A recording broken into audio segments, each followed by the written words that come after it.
I'm telling you, man, there's something off about Otunga.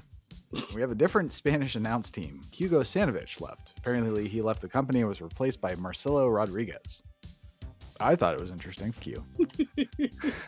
I don't know what to add to that at all. Manager of both Raw and SmackDown. Everyone cheered, and then they went somewhere. There's still 4 matches left before we get to their clusterfuck, so I don't know where they went. Let's just say warm up. But they were in the locker room. Wouldn't they warm up there? Um, And then Beth Phoenix blatantly allowed Kelly Kelly to turn her finish into a bulldog. Cole announced that it was a counter before the counter even occurred. We haven't seen The Undertaker since last WrestleMania. But they start to tell the story that The Undertaker cut his hair until Triple H accepted the match. Was he cutting like one strand at a time? I didn't expect it was going to be that hard. Like, Jesus. It would have been funny if he went through the drywall. Now we got like Maria Menounos and Kelly Kelly, Beth Phoenix, David Otunga. Because Diddy got down like that, so. WrestleMania 28, and we are in Miami, Florida. Opens with Lillian Garcia singing America the Beautiful. Pretty sure she's already done one of these. And I fucking hate when she sings. It's like going to church. Pastor's daughter has a decent voice, so on Sundays they're dedicated to little mini concerts to force people in the congregation to listen and applaud. Yeah. We have an opening video package. It's all about Cena versus The Rock and Undertaker versus Triple H. I thought it was pretty underwhelming. And then Michael Cole and Jerry the King Lawler are on commentary, and I guess they've made up since WrestleMania. Didn't say one thing about their match. Well, they're professional. Okay. All right. And the first match is Sheamus versus Daniel Bryan. It's for the World Heavyweight Championship. And Sheamus is here because he won the Royal Rumble. So Daniel Bryan comes out with AJ Lee, and he does his yes dance to the ring. And we have a different Spanish announce team. Carlos Cabrera is still there, but Hugo Sanovich left. And apparently he left the company and was replaced by Marcelo Rodriguez. I thought it was interesting. Fuck you. So I don't know what to add to that at all. Well, Hugo Sanovich was the guy that got his head busted open that one WrestleMania. He got carried away as he was smiling. Oh, I can't picture his face, but I remember that moment. So there are a lot of yes signs in the crowd. It's like a wall. And both men stare at each other from across the ring, and you can feel the rumble of the yes chants going through the screen almost. And the bell rings. Bryan needs a second to kiss AJ Lee, which he does. Then he turns around. He gets bro kicked from Sheamus. 1, 2, 3. And Sheamus celebrates as the new World Heavyweight Champion. Bryan pouts on the entrance ramp. And the fans disappointed me. I expected a riot as much as they were riding Bryan's dick before the bell rang. Well, he was a heel at this point. But yes, I remember this was when it was starting to get over, the yes chant. And then that poured gasoline on it. Yes. Although maybe if like Cena beat him like this, because Sheamus beat him. And Sheamus, he's been around for a minute, but he's not like one of the established. Like if Cena beat him in 18 seconds, I would see more reason for the fans to be irate. But I was never really a Daniel Bryan fan, so this didn't bother me. I think it was more so that he lost in 18 seconds. Yeah, I know. I remember the internet being all up in arms about it, but never bothered me.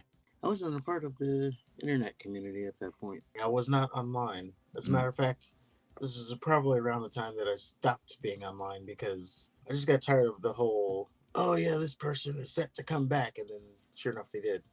Spoilers. Yes. Well, after that, they cut to the locker room. Miz is given a pep talk to Team Laurinaitis. They'll be competing in a 12-man clusterfuck later. The participants are Ziggler, McIntyre, Swagger, Mark Henry, The Miz, Abella, and Vicky Guerrero. Miz said losing isn't an option. Just like Miz won the main event at last year's WrestleMania, his team's going to win tonight. And then Miz's team proceeds to blow him off. Mark Henry was funny because he's like, man. David Otunga slides in, and man, he gave off some vibes. You want to talk about fucking Sami Zayn? Jesus Christ. Yeah. He was like a male sex slave. He was sipping coffee with his shirt hanging off, his tits all exposed. He's got his midriff hanging out. And then he introduces John Laurinaitis. And he poses to take a sip of his coffee for some reason. Oiled up. Yes. And just the way the shirt was, the shirt. Yeah. So Laurinaitis tells his team by winning tonight, they're creating a moment. that will be etched in the annals of WrestleMania history. Just like when Hogan slammed Andre, like Austin refusing to tap to Bret Hart. You will become a part of the elite. It'll be known as the night that I, Mr. John Laurinaitis, became general manager of both Raw and SmackDown. Everyone cheered, and then they went somewhere. Which, there's still 4 matches left to go before we get to their clusterfuck, so I don't know where they went. Let's just say warm up. But they were in the locker room. Wouldn't they warm up there? I don't know. Okay. Kane versus Randy Orton. Kane is back to wearing not 1, but 2 masks. And I'm pretty sure a wig too. This was Welder's mask, Kane. Why a Welder's mask? The world may never know. We may never know. And I like some aspects of the second mask, but it ultimately was shit compared to the first. Like, nothing can beat that first one. I like the red, but it had the forehead wrinkles and shit. Mm-hmm. But ultimately, the first mask is superior. So apparently, Kane is pissed off at himself for shaking Orton's hand after a loss. Called himself a mangled wretch of humanity. So it starts with Orton going right after Kane. And then a Daniel Bryan chant starts going. So they go back and forth. Kane teases a chokeslam. Orton teases a draping DDT. Cole, the greatest commentator ever, called it a bulldog. And then Kane also hung Randy on the ropes, kicked him right in the face. They started trading punches. Kane won with an uppercut to the throat. Orton fought out of a neck hold and then hit a swinging neck breaker. And then there was lots back and forth. Whenever Orton would build a head of steam, Kane would cut him off, begin an offensive flurry, then Orton would cut him off, begin an offensive flurry, then Kane would cut him off. Kane went for a sidewalk slam. Orton flipped all the way over, hits Kane with a backbreaker and a power slam. Then he hit his draping DDT after tossing Kane into the ring post. He tries to go for an RKO. Kane countered, leveled Orton with a big boot. Kane goes for a top rope clothesline because he loves to fly for a big man, says Cole. We see all them high-flying moves that Kane does. And then Orton catches Kane with a drop kick on the way down. Looks like that fucked Orton's knee up, though. I guess not, because Orton goes to punt Kane. But Kane stands up at the last second, hits a choke slam. They trade punches again. Orton goes for another RKO. Kane gets dropped toe held into the turnbuckles. He goes for the top rope again. Orton catches him and just starts unloading. Orton climbs the top rope with Kane. Looks like he's thinking about going for an RKO. Doesn't matter what he was thinking because Kane catches him with a choke slam off the top rope. 1, 2, 3. And Kane slinks away after the match. He was a shell of the big red machine that we're used to as far as the presentation. But no complaints about the match. I was actually surprised that Kane won. I was too. But this is when he first came back and they're still trying to reestablish the monster. They have years of, pissing and shitting in Kane's mouth that they need to erase. Yeah, that's fair. Remember, he teamed with X-Pac. He did. I mean, this is the run that leads him to the world title, I believe. So there is that. Oh, I don't remember him having a world title. I remember him having a feud with Cena that he ultimately lost because he did the whole rise above hate. Oh, yeah. Yeah, he wanted to make Cena embrace the hate. Yeah. Which he may have already done that. I don't know. I don't know where we are on the timeline. Yeah, I'm just trying to remember what this Welder's Mask Kane. I guess it wasn't that memorable of a run, but I enjoyed it. But I just don't remember. I remember there was a lot of build-up to Mask Kane because that's obviously where they were going. But then, as soon as he came out with that second fucking mask, we're like, what the hell? I don't know if you ever recovered from that. That's fair. Well, after that, we get a Deadliest Catch commercial.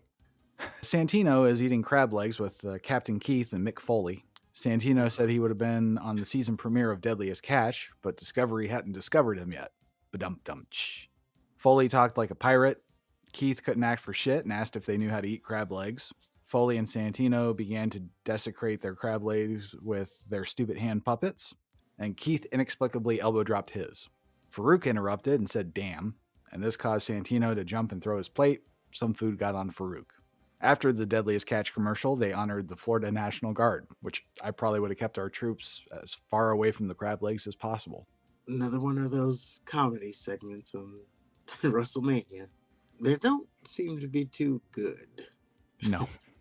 Now, You don't say. I will foreshadow that there was a segment that I could not stop laughing at in this WrestleMania.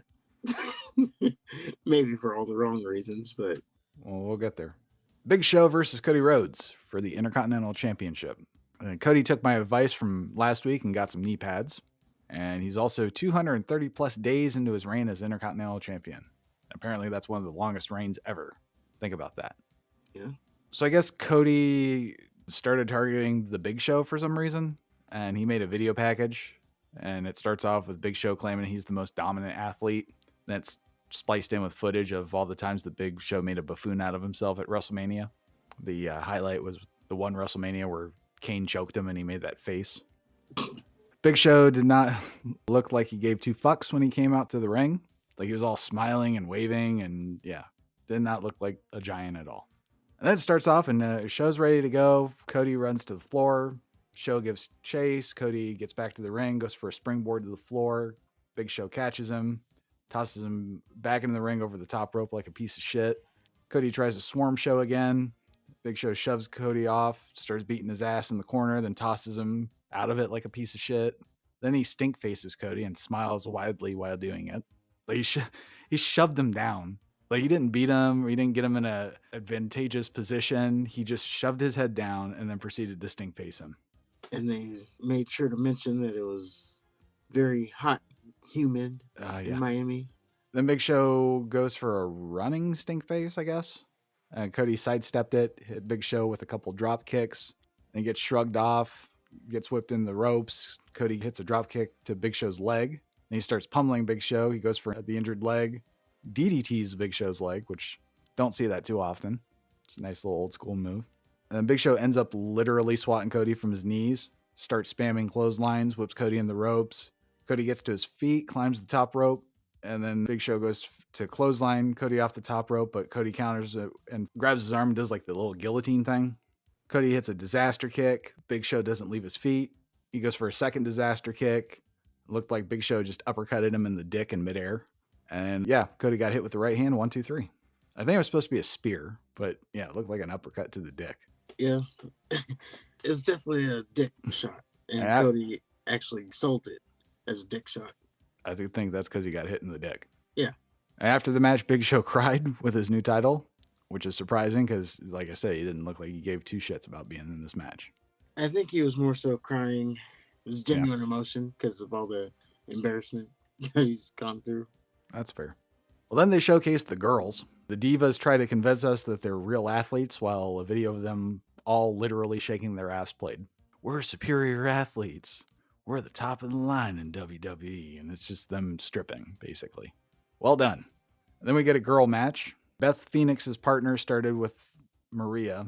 It was Maria and Kelly versus Beth Phoenix and a partner. Eve Torres was the partner for Beth Phoenix. Not that it matters. No, it doesn't. So Maria and Kelly stink-faced Phoenix's partner. They did a double stink face. Would King call it a happy face? Something like that. Yeah. Phoenix and asked if he could be next. Of course. Phoenix and her partner beat the fuck out of Maria. Kelly did a flip onto Phoenix. And then Beth Phoenix blatantly allowed Kelly to turn her finish into a bulldog. Cole announced that it was a counter before the counter even occurred. And then Maria ended up winning with a roll-up. Yeah, women's wrestling is ass. God. And like any metric that you want to judge it, it was terrible. My biggest thing I couldn't get over was the fact that Beth Phoenix had to sell for Kelly. Right. And Maria Menounos, or whatever her name is. Yeah, I did not appreciate this match. Matt Striker interviews Shawn Michaels. Striker says Michaels must have conflicting emotions and wants to know what Shawn thinks about it. Michaels says that this is the end of an era. The streak ends or the game ends. Because Triple H couldn't do what Michaels couldn't or something. And Michaels says Undertaker ended his career, so it's only fitting that I hold the power to end the era in the palm of my hand. Then they announced the attendance, which is 78,363. Whoop, whoop. And then Jim Ross came out for commentary. And JR came out looking like his evil twin because he had the goatee. And he didn't say anything about Cole calling him fat last year. So we're just going to look past that. And then Michaels came out to do some officiating. Then we get Triple H versus The Undertaker and the Hell in the Cell, end of an era. And they make their entrances. They meet in the middle. Thunder plays when Taker drops his hood. And oh yeah, he got his hair cut like a teenage girl with mental issues. Well, it didn't make sense what they were trying to sell here. Because they said that we haven't seen The Undertaker since last WrestleMania. So we're in the time frame where he just shows up for WrestleMania matches. That's fine. But they start to tell the story that The Undertaker cut his hair until Triple H accepted the match. That was the story that they were telling. So, what is he cutting like one strand at a time? Because, it's 365 days. Is it taking Right. 365 days to cut his hair? Yeah, it was kind of weird.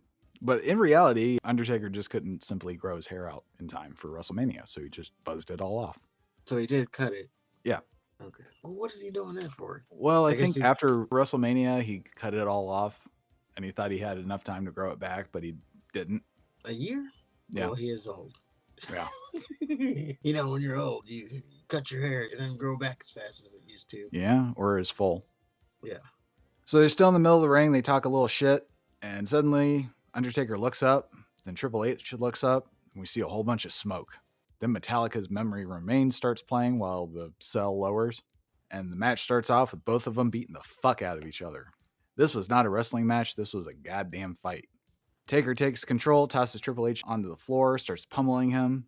Michaels tries to check on the beaten Triple H. Taker just shoves him out of the way. Taker finally gets back in the ring, no-sells a Triple H knee drop. He hits old school, and he takes it back to the floor, picks up the steel steps, clobbers Triple H with them, then throws the base of the steel steps in the ring. He hits an apron leg drop, and Triple H fights back with a DDT out of nowhere. He slams Undertaker's face in the base of the steel steps, and he sets Taker up for a pedigree, also on the steel steps. Taker counters with a back body drop.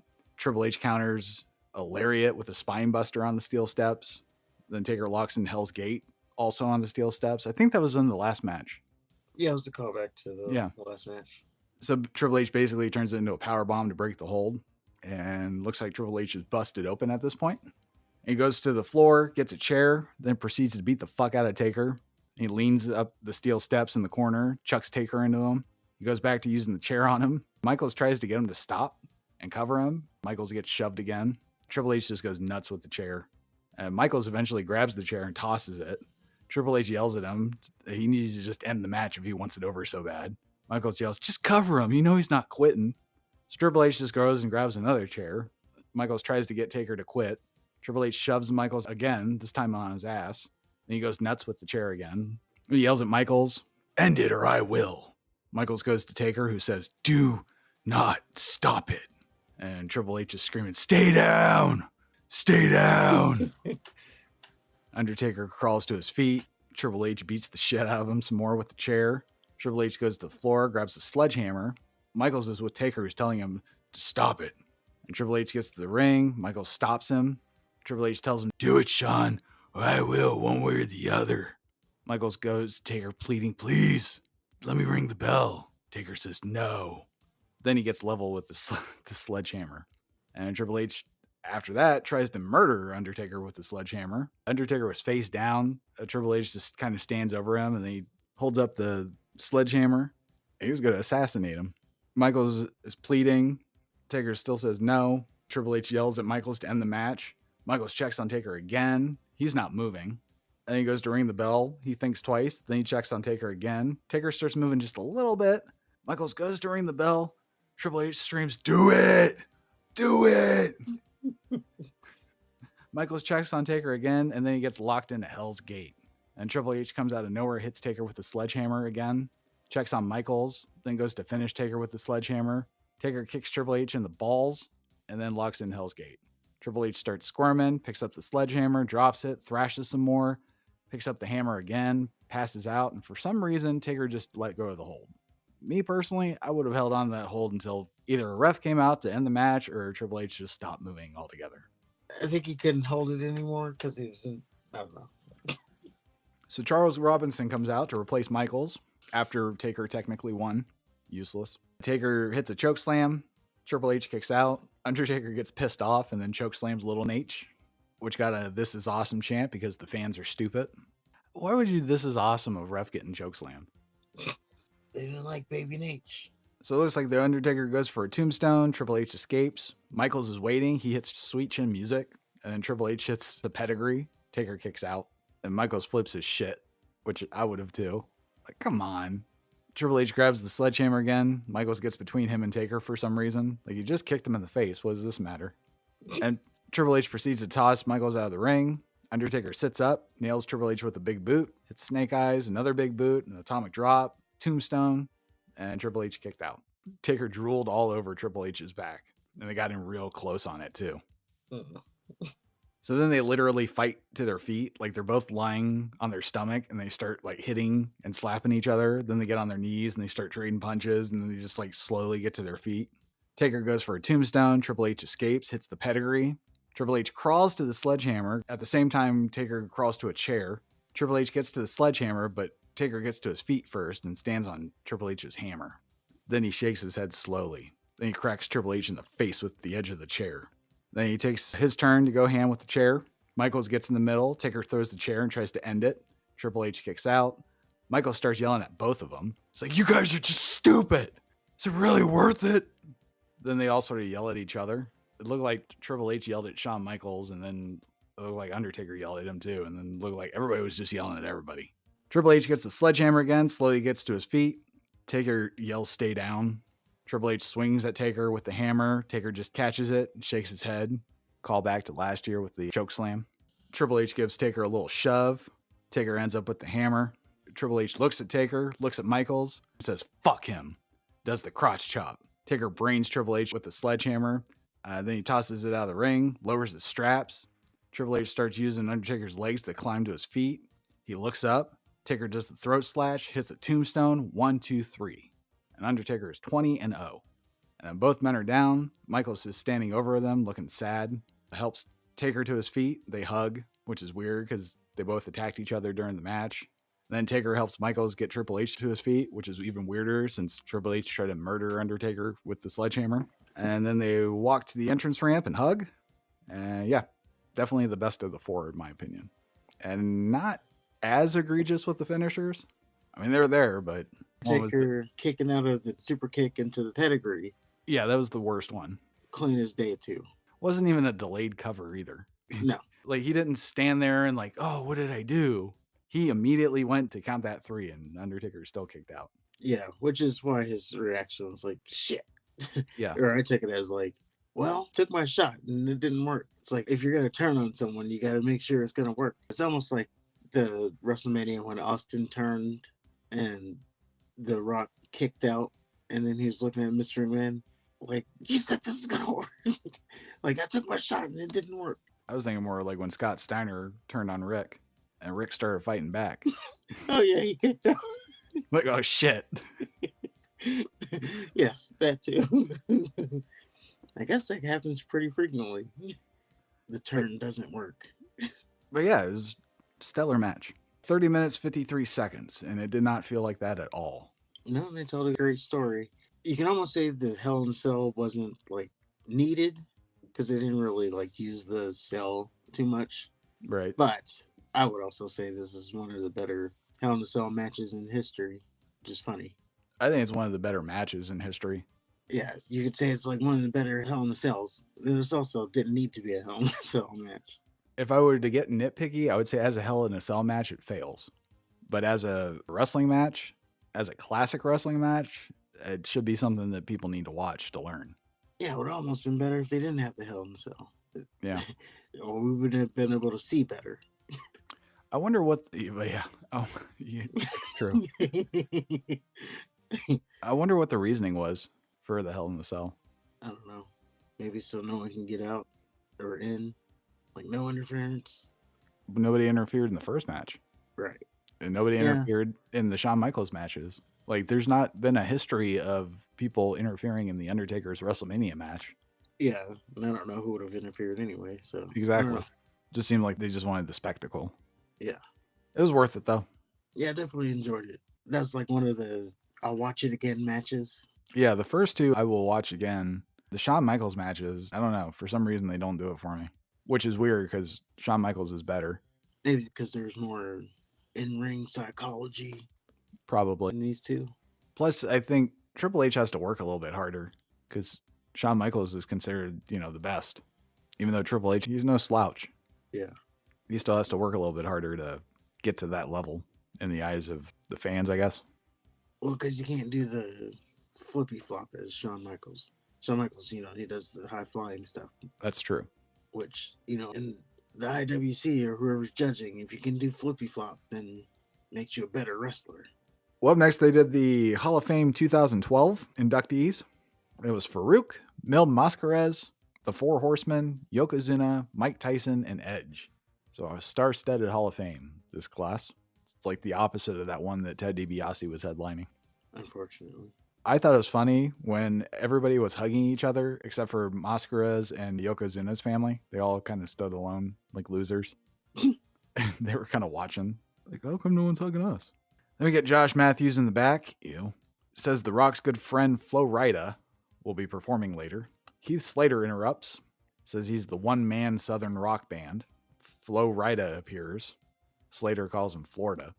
And Heath wants to do a duet, which gets a hard pass. So then Slater suggests being a DJ. And then that gets a no too. And he's like, well, what about a backup dancer? And that's still a no. And he's like, well, what can I do? And Flo Rida says, you can hold my mic. Well, Slater starts to pop off. Flo Rida shoves Slater hard into the wall. Very aggressively. Yeah. And then two black guys just come from nowhere to make sure that it's an uneven fight. And then two white dudes come out of nowhere to laugh at Slater. Just an aggressive ass push. Man, it was hard. I wonder if Slater was waiting for it. Well, I'm sure it was planned. Probably didn't expect it was going to be that hard. Like, Jesus. It would have been funny if he went through the drywall. Yeah. The dichotomy of the two friends. Flo Rida's friends were ready, but Slater's friends, they just came to poke fun. Okay, so the guys for Flo Rida was his entourage or bodyguards. Mm-hmm.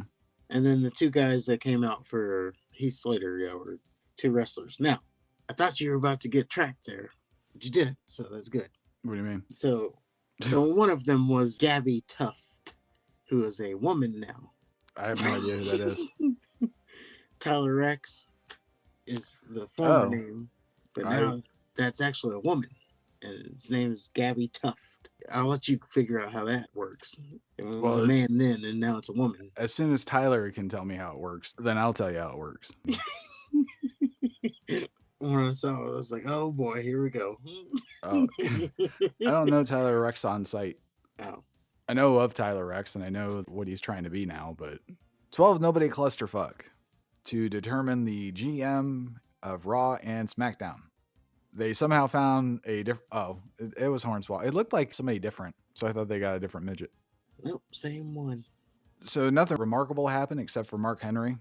He's just awesome. Zack Ryder's bitch tried to fist pump with him, and he ate a skull-crushing finale, and that cost his team the win. So Team Johnny won. So they celebrated. And I'm telling you, man, there's something off about Otunga.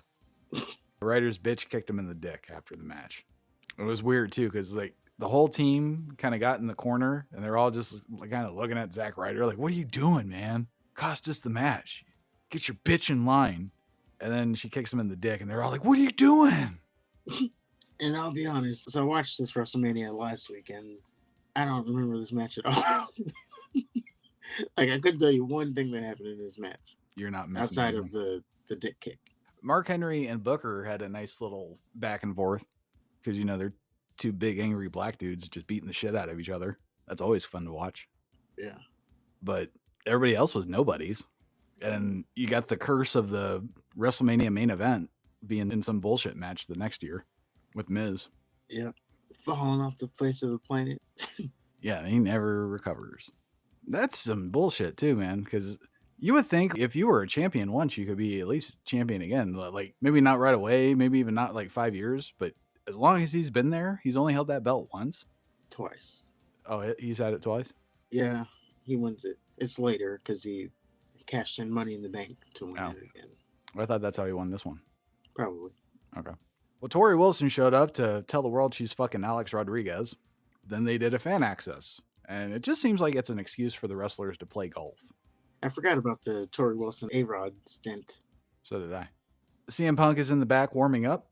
Laurinaitis runs into him, and he wants to know why Punk's not celebrating. Says, you seem to be angry after all these personal attacks against your family from Jericho. Looks like you want to beat him up. Well, I don't want a brawl out there. I want a wrestling match. So if you lose your temper and get disqualified, you also lose the WWE Championship to Chris Jericho. Punk gets pissed. Laurinaitis wishes him a good match. Already throwing around his power. Sure is. Chris Jericho versus CM Punk. for the WWE Championship. If Punk is disqualified, he will lose the title. And we are in the midst of the Summer of Punk. This is after the pipe bomb. This is peak Punk. And Jericho is also in his stupid light jacket phase. And this is best in the world versus the best in the world at what I do. So we get a video package. CM Punk, declared himself the best in the world. Jericho reckons that's his catchphrase or some variation of it. Jericho loves the catchphrase so much, he exposes the substance abuse issues that Punk's father and his sister deal with. And Jericho also reveals that Punk's birthday was before his parents' wedding day, making him legally a bastard. And Punk says his family's off limits and that he's not a bastard, but he is the best in the world. Says he's swimming with the sharks on top while Jericho's dancing with the stars. This is when Jericho did Dancing with the Stars.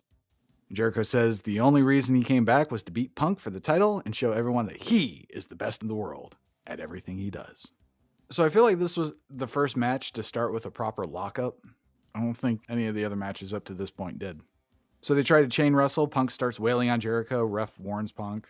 Punk stomps on Jericho in the corner. Ref gets a little stern. Jericho slaps Punk, which causes him to get stomped out again. Jericho slaps Punk again, then he goes to cower in the corner. So he slaps him, and then he runs to the corner because he knows that Punk's going to beat the shit out of him, which he does. The ref gets him out of the corner, hey, I don't want to disqualify you, but I will. Then Jericho screams, hey, Punk, how's your father? With a little evil smile. And he gets stomped out again. Punk goes for a top rope elbow drop. Jericho rolls out of the ring. Punk hits a clothesline from the top rope. Jericho asks Punk how his sister is. So Punk grabs a chair and chases Jericho back in the ring. Punk rears back to cream Jericho with it, but stops himself. Ref is screaming at him. He's going to disqualify Punk if he goes through with this. Jericho's screaming at Punk to hit him. His father's a drunk. His sister's a drug addict. Punk reluctantly throws the chair down. Jericho catches Punk with a dropkick, starts wailing on him. He gets Punk on the apron, goes for a springboard dropkick, misses. Punk grabs him and sets him up for a GTS. Jericho escapes, lariats Punk back into the ring. Punk gets suplexed onto the floor from the apron, and Jericho beats on Punk, tosses him back in the ring, gets a couple elbow drops in, then a double underhook backbreaker, locks in a chokehold. Punk fights out, but gets nailed with a tilt-a-whirl backbreaker. And then Jericho cracks Punk with a kick to the back, nails a standing senton. Punk starts fighting back, jumps on the top ropes, but Jericho snatches him and hurls him to the mat. And he locks in an arm submission. Punk fights out of it, goes for the Shining Wizard. Jericho blocks it, goes for a Bulldog, but Punk blocks that and sends Jericho to the opposite turnbuckle. Punk starts firing up on Jericho, hits a neck breaker. Then he hits the Shining Wizard, goes for the Bulldog, but Jericho blocks it. And he attempted a lion salt, but Punk got his knees up. But Jericho caught Punk's knees, and he starts going to the Lion Tamer, but Punk twists out of it and kicks Jericho in the head. So then Punk goes to the top rope, holds his arms up for the Macho Man elbow drop, and then Jericho gets his knees up to block that. Then he hits a code breaker. Punk wisely rolled out of the ring. Jericho chases after Punk. Punk hits a GTS on Jericho on the way back in the ring. Jericho gets his foot on the ropes after Punk slowly crawled to make the cover. Punk starts wailing on Jericho, hits a power slam. They go back and forth, teasing German suplexes. Jericho hangs Punk on the ropes and hits a lion salt. And then he goes to the top rope to do something, but Punk catches him and goes for a top rope Frankensteiner. Jericho blocks it, locks in a lion tamer. Punk crawls to the ropes and then sends Jericho flying out of the ring so Punk can hit a suicide dive. He hit a Shining Wizard to Jericho while his head was against the ring post. And Punk tosses Jericho back in the ring, goes for a springboard clothesline. Jericho catches Punk with another code breaker. He starts yelling at Punk. Punk tries another GTS. Jericho escapes, goes for a top rope move. Punk catches Jericho with a kick, then goes for the GTS again. Jericho blocks it again, gets Punk in the Lion Tamer. The Punk fights out of it. They trade roll-ups. Punk locks in an Anaconda Vice. Jericho fights out of it, goes for a Lion Tamer again. Punk blocks it, locks in the Anaconda Vice again, and Jericho is forced to tap. Jericho gives Punk a little kick, then leaves the ring. And Punk celebrates as the champion. Excellent match. I enjoyed it. And I like the ending where they did the Anaconda Vice and Jericho's kneeing Punk in the back of the head. So when he put it on the second time, he moved his body up so he couldn't knee him. It's the little things like that I enjoyed. Yeah. I remember being very underwhelmed. Like I said, this was after his pipe bomb when this was supposed to be peak Punk. And I remember just this whole thing being just completely underwhelming. For one, The Rock and Cena being the main event. I know it's a year in advance and blah, blah, blah, blah, but, Punk is the world heavyweight champion. And up to this point, for the most part, the world heavyweight champion is main event at WrestleMania. Yeah, one or the other. Unless it's The Undertaker. Well, that was the main event. Like him and Shawn Michaels. And then, I don't know, Jericho, yeah, just the whole, you say my catchphrase. I do remember he came back and he didn't say shit. Yeah, I can see what you're saying. I remember thinking it was going to be a better wrestling match since they're both coining themselves the best in the world in some variation. That's another thing. If the whole feud is based on who's the best in the world, you saw fucking Triple H and Undertaker try to be better than that. Yeah. And I don't even know if it was their fault. Well, they didn't have enough time. Yeah, it was 20 minutes. As much time. I don't know. Mixed emotions, I guess. Fair enough. We get a WrestleMania 29 promo. Okay. And then Funkasaurus! Clay says the Funkasaurus is at Mania. And he wants the audience to pull out their phones so they can call their mamas. And then Brodus calls his mama. And one guy in the crowd did too. And everybody was laughing at him. You got laughed at by a whole stadium. And it turns out that Mamasaurus is in the building with her bridge club. And Clay brings her out. Clay's mama comes out with a comically large ass, starts shaking her thang to Clay's music. Then the bridge club arrives, and for some reason they're all dressed exactly like Mamasaurus. And yeah, they got down. This is the segment that I was referring to earlier that I laughed so hard at. Was it her dancing? It was everything about it. Mamasaurus comes out. She's got the overly big ass. It was like racist on so many levels.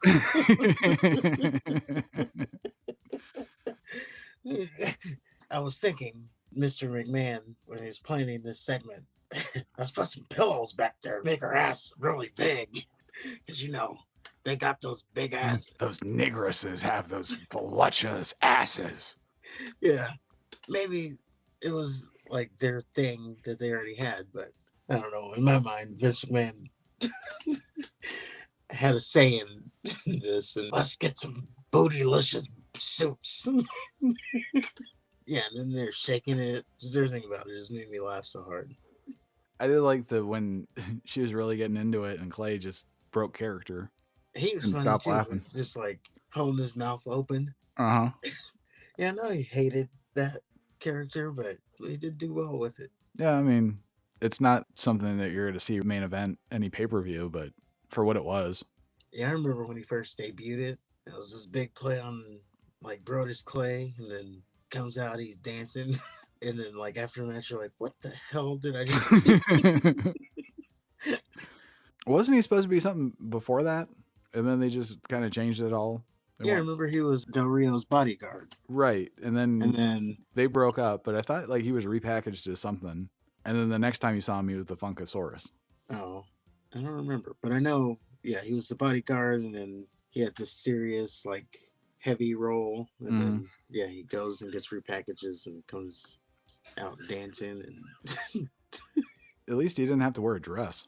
True. It's like, oh, the Big Show's getting to the end of his career. We need someone new big that we can embarrass. Yes. Well, after that, Machine Gun Kelly allegedly rapped a song before Cena came out. The guy give him his props. Now, it might have been lip sync, but he was cooking. I gotta give him his props on that one. Again, he allegedly rapped a song before Cena came out. And then Flo Rida performed 2 songs before The Rock came out. It was awful. Well, Flo Rida is, more bubblegum. I don't like that club shit.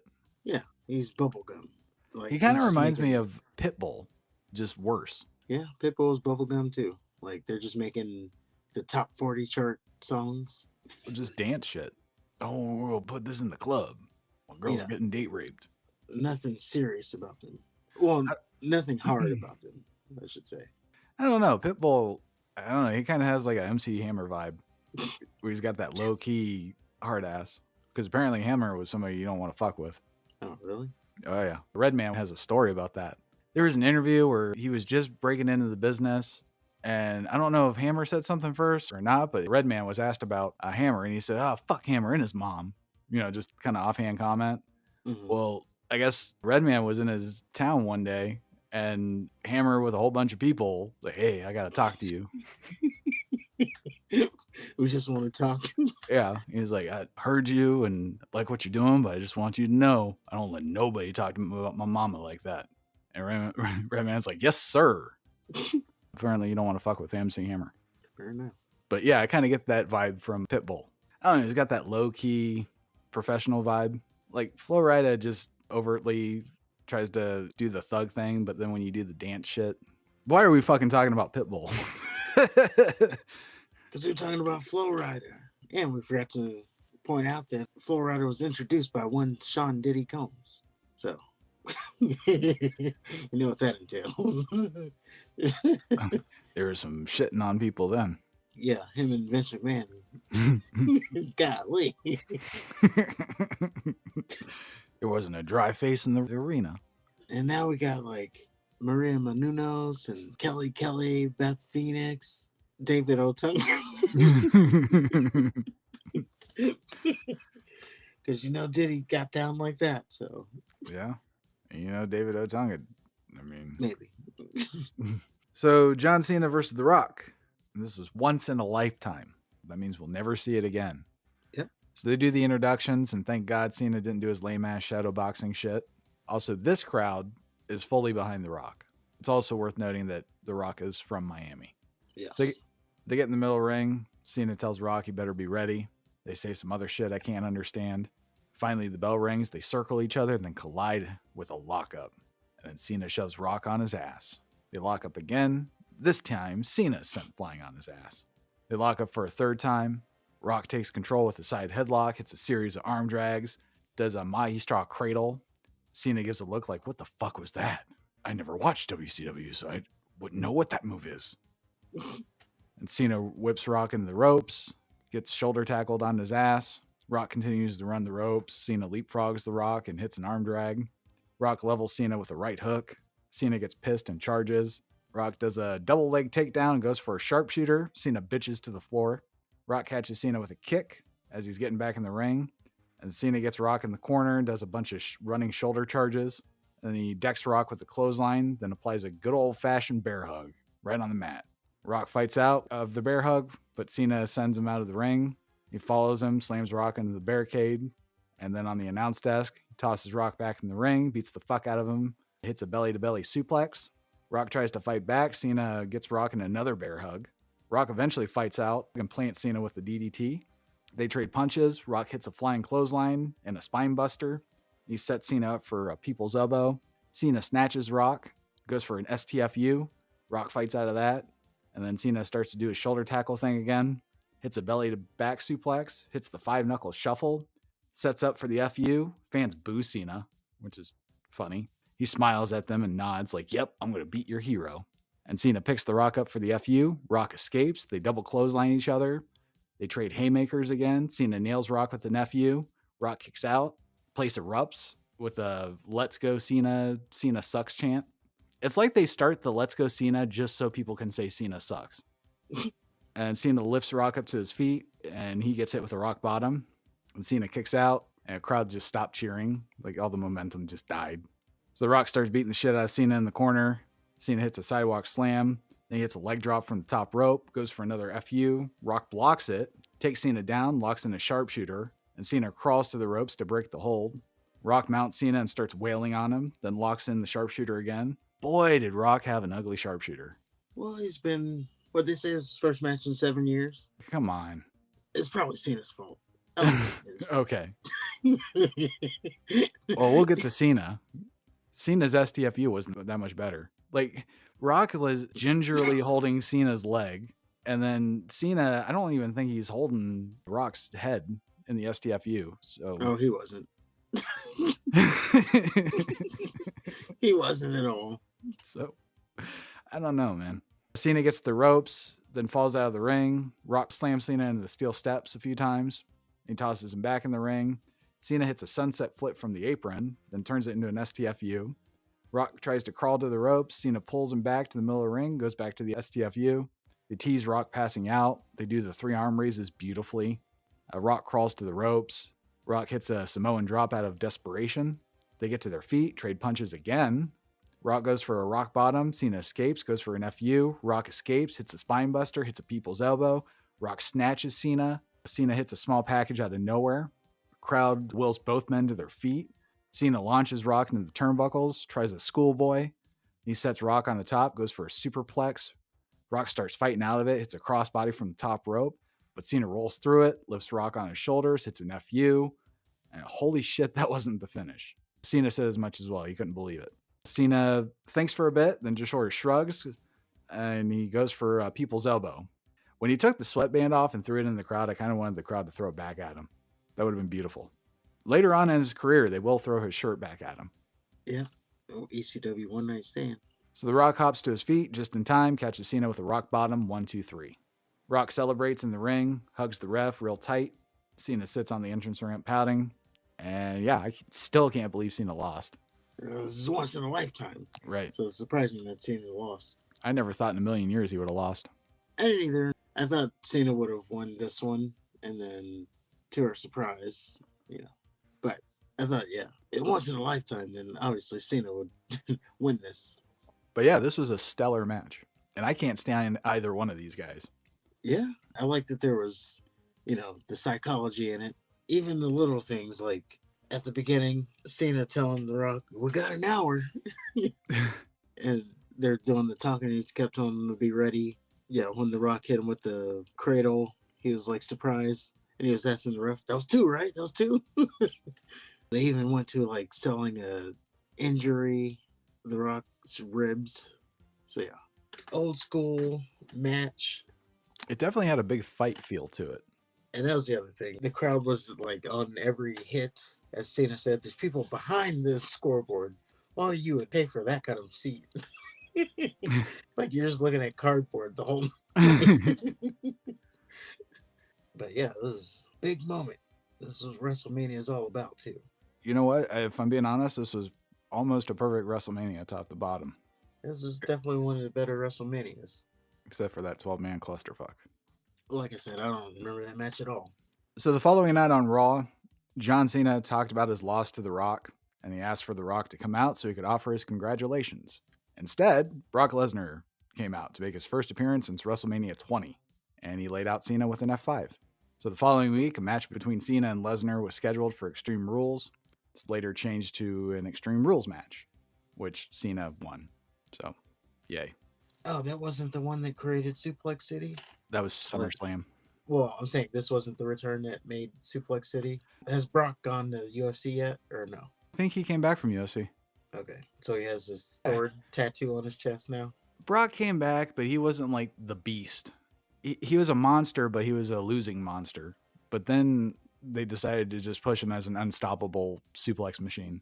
I think that was right around the time when Undertaker lost. Yeah. So this is not sword chest Lesnar yet. I think it is. But it's just, he has one more evolution to go through. Okay. On the next episode of SmackDown, it was announced that a 2 out of 3 falls match between Daniel Bryan and Sheamus would take place for the World Heavyweight Championship, also at Extreme Rules. And Sheamus won. So, fuck you, Daniel Bryan. Also on SmackDown, Randy Orton and Kane faced each other again, this time in a no disqualification match. Orton won. A Falls Count Anywhere match between the two was later scheduled at Extreme Rules. Orton won that one as well. And that ended the feud. There you go.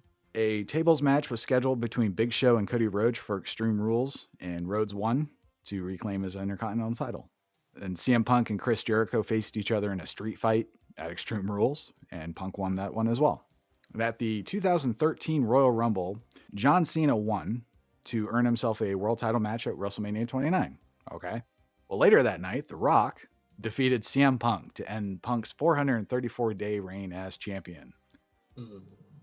So on the following night on Raw, Cena chose to face The Rock for the WWE Championship at WrestleMania 29, making the WWE bold-faced fucking liars.